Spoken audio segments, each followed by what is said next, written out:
अस्सलाम वालेकुम। अॼु जो असांजो उन्वान आहे बर्दो सिंधी। बर्दो सिंधी मौजूदा दौर जो बुलंद पाया शाइर थी गुज़रियो आहे।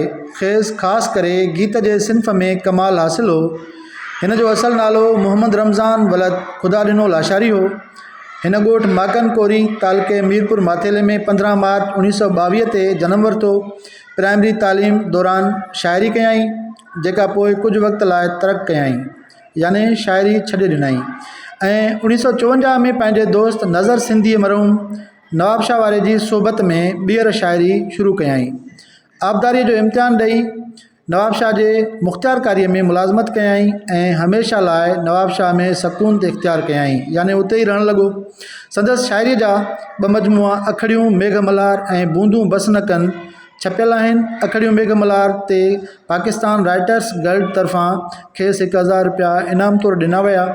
हीउ किताबु सिंधी अदबी संगत नवाब शाह शाया कयो हो। संदसि ॿियो शहरी मजमूओ इंस्टीट्यूट ऑफ सिंधालॉजीअ पारां बूंदूं बस न कनि उनवान सां शाया कयो।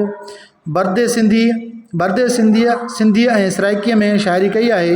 हिन 26 अक्टूबर 1988 ते डिघी बीमारीअ खां पोइ वफ़ात कई। संदसि समूरी सिंधी सराइकी ऐं तर्जुमो थियल शाइरी ताजोए तरतीब ॾेई हिकु किताब जी सूरत में गॾु कई आहे, जेका छपाईअ हेठि आहे। उमेद आहे त तव्हांखे हीउ असांजो वीडियो ज़रूरु पसंदि ईंदो।